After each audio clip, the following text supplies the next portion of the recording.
Warning. Our YouTube channel and its videos may contain scenes, language, and content that may not be appropriate for all audiences.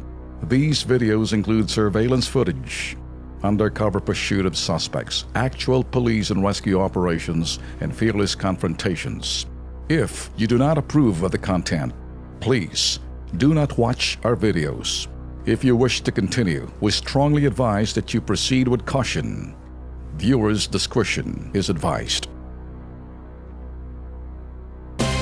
Eto, mga ka-KP, si Senator Bam Aquino at Riza Hontiveros pinaimbestigahan ang umano'y kontsabahan ng Philippine National Police at ilang punerarya. Ha?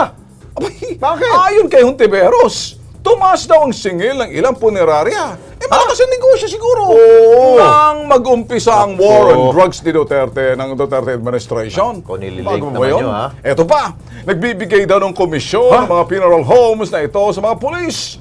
Abay, parang lumang storya na. Narinig ko nung panahon pa ni Erap hanggang panahon ni Arroyo. Oo.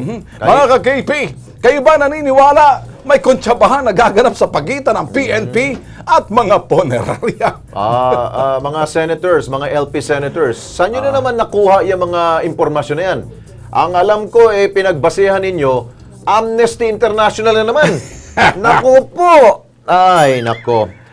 Marami hong tumutulig sa ho dyan sa Amnesty International dahil yung kanya po mga datos, hindi daw ho to kumpirmado. At ang ilan daw ho dyan ay puro hearsay. Naku, mga senators, huwag ho kayong papadala ho dyan sa mga hearsay. Alam ho natin, ang mga punerarya, ibang hanap buhay po yan. Bukod sa hanap patay ho yan, maganda hong negosyo ang punerarya.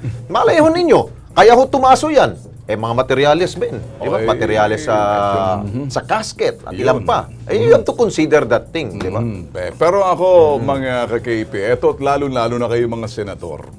Alam niyo, nasasayang ang panahon dito sa mga katorya-torya, mga pinagsasabi ninyo, parang imbestiga. Hindi ba hinalal kayo para gumawa ng batas? At nauukol doon sa sinasabing mga kakulangan kung meron man. Pero kung kayo nag-iimbestigahan at pagkatapos nagpapalitan, nagbabatuhan lang kayo ng putik, lalo-lalo niyang maingay na aso dyan sa Senado. Kung ano-anong pinagsasabi, ito namang ikaw, Bam. Akala ko ba ikay negosyante noon? Di ba? Go negosyo ng mga Dapat kung ano-ano. pinapaboran Diba? yung mga ganong negosyo. Ikaw naman, Riza Hontiveros, akala ko ba PhilHealth ka, director ka ng una. Ano bang ginawa mo? Pinabeauty mo lang mukha mo noon para sa mga bus. Ngayon, senador ka na, yan lang bang kaya nyo? Wala na bang iba? Ang ano ko lang dito, Ben, anong patutunguhan na naman ito? Ayan, sabi mo. Baka naman, tungkol na naman to sa extrajudicial killings na naman. Tama ka. Ha? Parang gusto talaga niyo ipuntirya ang ating Pangulong Duterte tungkol dito sa mga nangyaring patayan. Itong 7,000 patay na naman, ididiin na naman ninyo sa administrasyon. Natumbok mo, Lex. Talagang hinahanapan nyo ng butas. Tumbok na tumbok. Ay, kasi nako.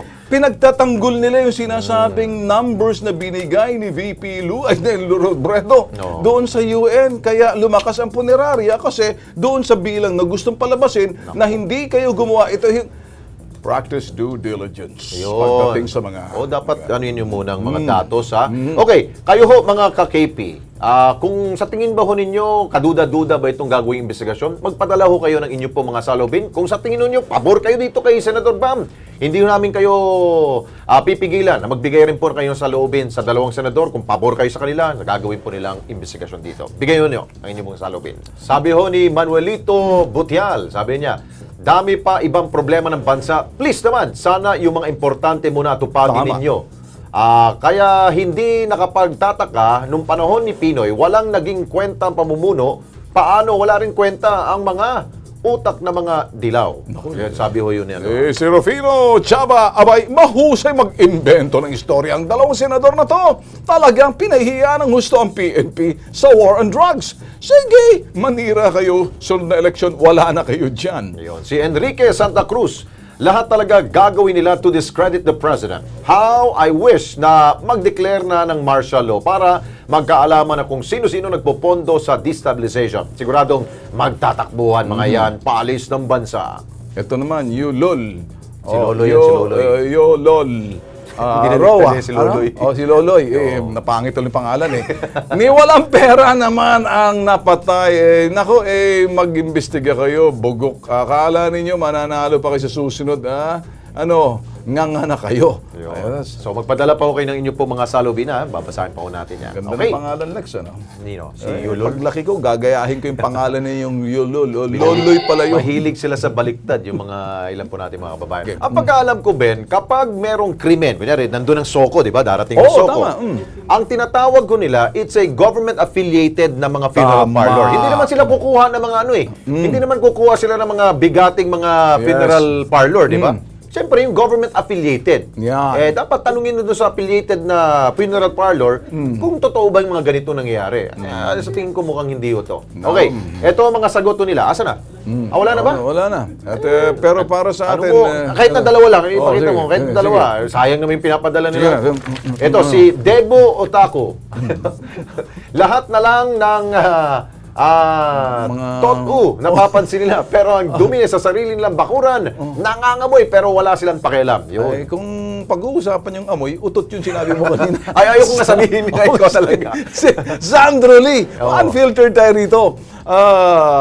Galawang dilaw para may pagtanggol si Aling Lenny sa pagkakaipit. Hilong talilong na silang nag-aalyado. Ha ha ha. Yun. Nako. Pwede rin, no? Baka siguro para just to justify yung kanya Exactly. pong report dun sa Vienna, Austria, itong gagawin po ng kanya pong mga kalyadong senador. Alam mo naman, Lex, na talaga, yung kanyang figures hugot sa buwan o hinugot sa tadyang ni Isabel noong dekada 70 sa Ermita. Nako, Alam mo pelikula naman yun yun, ang araw. Oo. Itong yung sinasabi nila, kaya maingat sila talagang scripted, yung mga numbers na yan, kasi patutunayan nila yung maling 7,000 na mga casualty. Oo. Kaya lumaki. Ayun. O, di ba? Ayun. Okay. Okay.